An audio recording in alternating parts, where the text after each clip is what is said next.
14 सितंबर 2023 प्रातः मुरली। ओम शांति। बाप दादा मधुबन। मीठे बच्चे, याद के अभ्यास को सहज बनाने के लिए बाप को कभी बाप रूप में, कभी टीचर रूप में तो कभी सद्गुरु रूप में याद करो। प्रश्न: तुम बच्चों को अभी सारे विश्व में कौन सा ढिंढोरा पिटवाना है? उत्तर: अब ढिंढोरा पिटवाओं की सुख की दुनिया, स्वर्ग का रचिता स्वयं राजयोग सिखलाने आया हुआ है। वो बच्चों के लिए हथेली पर बहिष्ट लेकर आया है, इसलिए राजयोग सीखो। बाप स्वयं कहते हैं, बच्चे, अब तुम्हारे 84 जन्म पूरे हुए हैं, तुम्हें मेरे साथ घर चलना है, इसलिए देह का भान छोड़ अशरीरी बनो। दैवी गुण धारण करो तो दैवी दुनिया में चले जाएंगे। गीत। कौन आया मेरे मन के द्वारे? ओम शांति। मीठे मीठे बच्चों ने गीत सुना कि अभी हमारी बुद्धि में किसकी याद आई है। सबकी बुद्धि में है कि पतित पावन एक बाप है। अंग्रेजी में उनको लिबरेटर कहते हैं। लिबरेट करते हैं दुख से। दुख हरता, सुख करता है। यह कोई मनुष्य व देवता का नाम नहीं है। यह है ही एक पतित पावन बाप की महिमा। पतित पावन सद्गति दाता गॉड फादर को कहते हैं। मनुष्य की यह महिमा हो न सके। लक्ष्मी नारायण को, ब्रह्मा, विष्णु, शंकर को पतित पावन नहीं कह सकते। पतित पावन ऊंचते ऊंच एक ही है। परमपिता परमात्मा ऊंचा उनका नाम भी है, तो ऊंचा उनका ठाम रहने का स्थान भी है। तुमको निश्चय है कि यह हमारा बाबा है। शिव को ही बाबा कहते हैं। शिव ही निराकार है। शिव का चित्र अलग, शंकर का चित्र अलग है। वह शिव बाप, शिक्षक, सद्गुरु है। आज सद्गुरुवार है। तुम्हारा तो सद्गुरुवार रोज है। सद्गुरु रोज तुमको पढ़ाते हैं और वह तुम्हारा बाप भी है, यह तो निश्चय होना चाहिए ना। उनको सर्वव्यापी नहीं कहेंगे। तुम्हारी बुद्धि में है पतित पावन परमपिता परमात्मा हमको राजयोग सिखलाते हैं, वह ज्ञान का सागर है। यह तो बुद्धि में निश्चय रहना चाहिए। यह एक ही बाप है जिसको कोई भी रूप में याद करो। बुद्धि ऊपर निराकार तरफ चली जाती है। कोई आकार व साकार नहीं है। आत्माओं को परमपिता परमात्मा से अब काम पड़ा है, परंतु जानते नहीं हैं। गाते हैं कि वह ज्ञान का सागर है। तो ज्ञान का सागर माना जो ज्ञान सुनाकर सद्गति करे। लक्ष्मी नारायण को यह ज्ञान नहीं है। ज्ञान वह जो ज्ञान सागर से मिले, इसलिए शास्त्रों में भी ज्ञान नहीं है। ज्ञान सागर को ही मनुष्य सृष्टि का बीजरूप कहते हैं। बाप क्रिएटर है। वह है बेहद का बाप और सब है हद के बाप। अब बेहद के बाप को सब याद करते हैं। जो बापों का बाप, पतियों का पति, गुरुओं का भी गुरु है, सब उनको याद करते हैं, साधना करते हैं। आजकल चित्रों के आगे, राम के आगे, शंकर के आगे लिंग रखते हैं। है निराकार, ऊंचते ऊंच है, वह लिबरेट करते हैं। अभी तो सब आत्माएं पतित हैं। 5000 वर्ष पहले जब आदि सनातन देवी देवताओं का राज्य था तो उस समय एक ही राज्य था, सुखधाम था। पवित्रता, सुख, शांति सब थी। उसका नाम ही है स्वर्ग, हेवन। हेवन को सूक्ष्मवतन व मूलवतन नहीं कहेंगे। हेवन के अगेंस्ट है हेल। यह बुद्धि में रखना है। एक बेहद के बाप को ही याद करना है, उनसे स्वर्ग का वर्षा मिलता है। सद्गुरु राजयोग सिखलाते हैं, पावन दुनिया में ले जाते हैं। एक की कितनी महिमा है।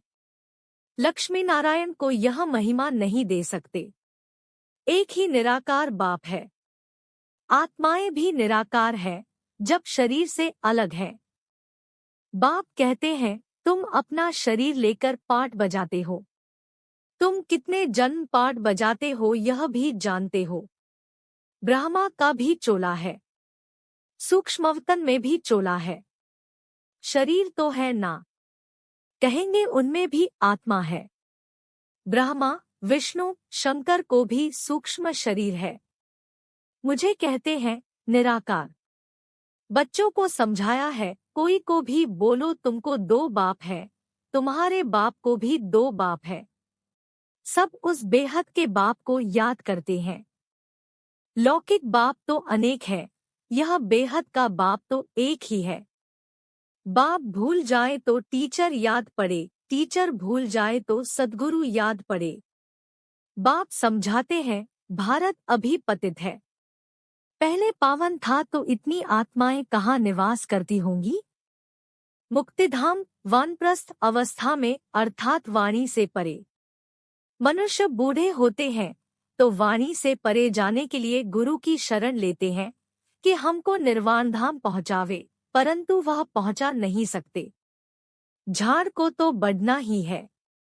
मुख्य पाठ है भारत का, उनमें भी जो आदि सनातन देवी देवता धर्म के हैं वह 84 जन्म लेते हैं।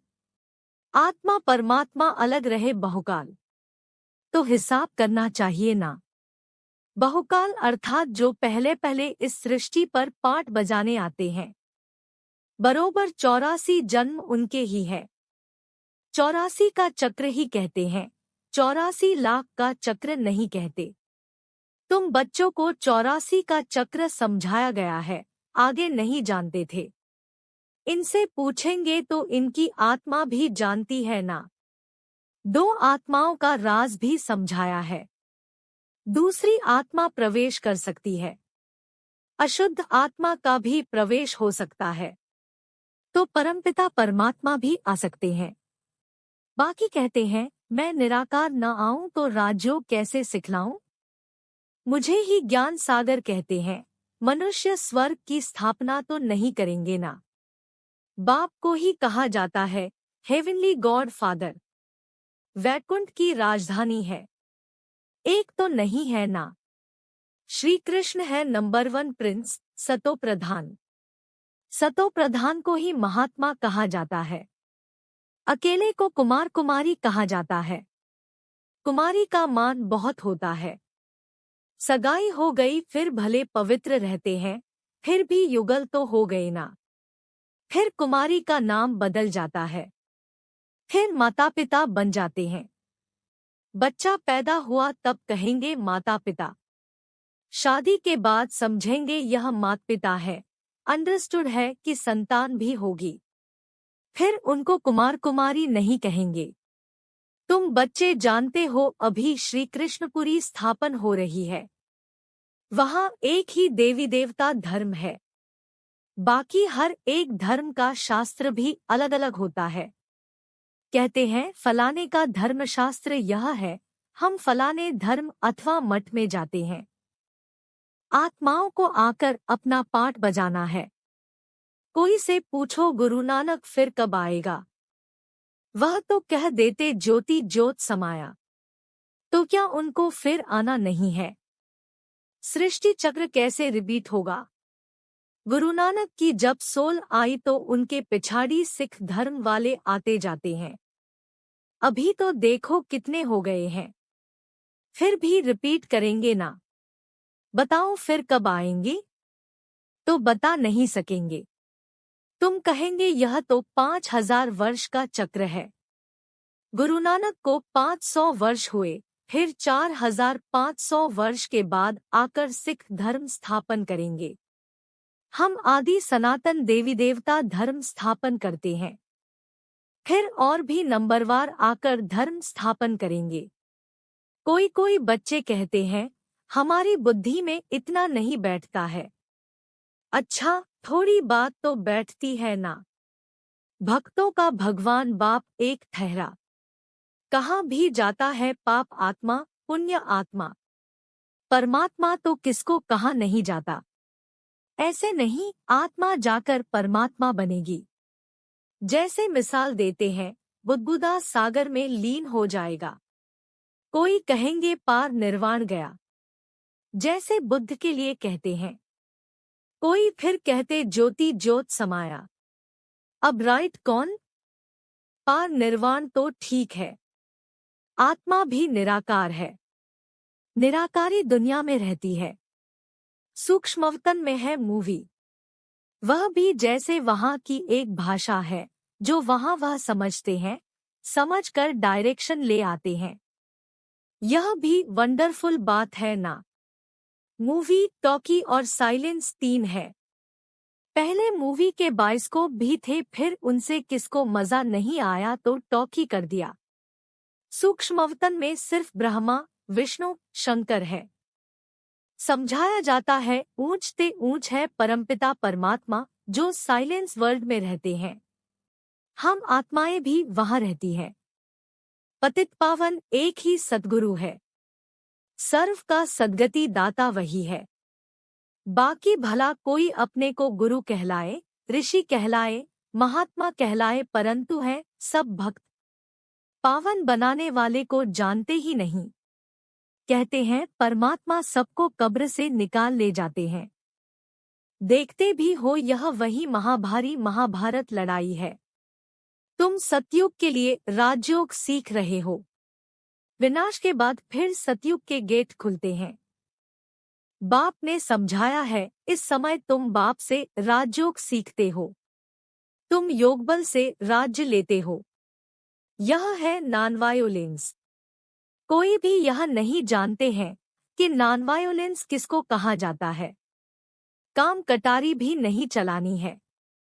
यह भी हिंसा है। अहिंसा परमो देवी देवता धर्म था।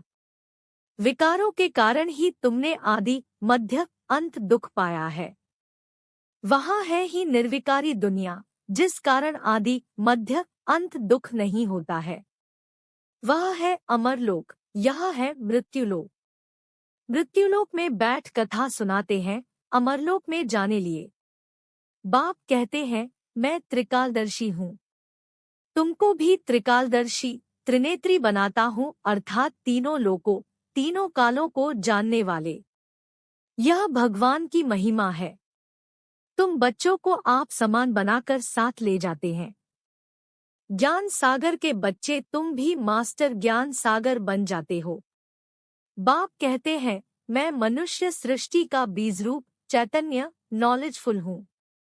हाँ, हम जान सकते हैं बीज से ऐसे झाड़ निकलता है, फिर फल निकलता है। अब यह है मनुष्य सृष्टि का झाड़। बाबा कहते हैं मैं इस उल्टे झाड़ के आदि मध्य अंत को सृष्टि चक्र को जानता हूँ।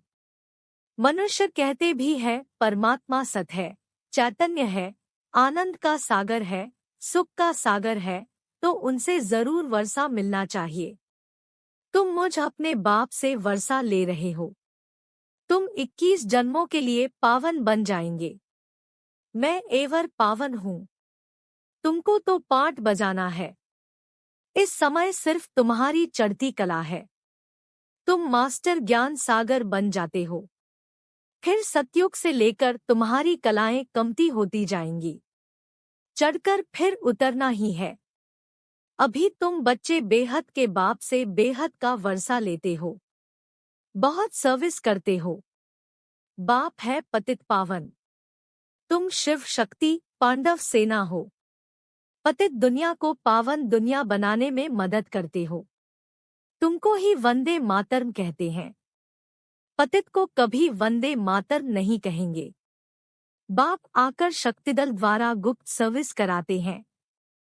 तुम डबल अहिंसा वाले हो, राज्य लेते हो, परंतु कोई हथियार आदि नहीं है। पवित्र रहते हो। वह सब है डबल हिंसक। एक तो विकार में जाते हैं, कामकटारी से एक दो को दुख देते हैं और फिर आपस में लड़ते झगड़ते भी रहते हैं। आजकल कितने दुख के पहाड़ गिरते हैं। मनुष्यों में क्रोध कितना भारी है। अपने आप को आपे ही चमाट मारते हैं। सबकी ग्लानि करते रहते हैं। यह भी ड्रामा में नूंद है। सबको गिरना ही है। अभी तुम्हारी है चढ़ती कला। तुम धिंडोरा पिटवाओं की स्वर्ग का रचिता राजयोग सिखलाने वाला वह भगवान आया हुआ है। वह हथेली पर बहिष्ट ले आया है। श्री कृष्ण को हम भगवान नहीं कहेंगे। वह दैवी गुणों वाला मनुष्य है। ब्रह्मा, विष्णु शंकर को देवता कहेंगे, उनको दैवी गुण वाले मनुष्य नहीं कहेंगे। दैवी गुण सत्युगी मनुष्यों में है, आसुरी गुण कलयुगी मनुष्यों में है। दैवी गुणवान और आसुरी गुणवान मनुष्य ही बनते हैं। तो बाप बैठ समझाते हैं, तुम बाप को क्यों भूलते हो? घड़ी घड़ी मुझे याद करो। तुम्हारे 84 जन्म पूरे हुए, अब मैं तुमको राजयोग सिखलाने आया हूँ। फिर भी तुम घड़ी घड़ी भूल जाते हो। देहाभिमान छोड़ अपने को अशरीरी समझो।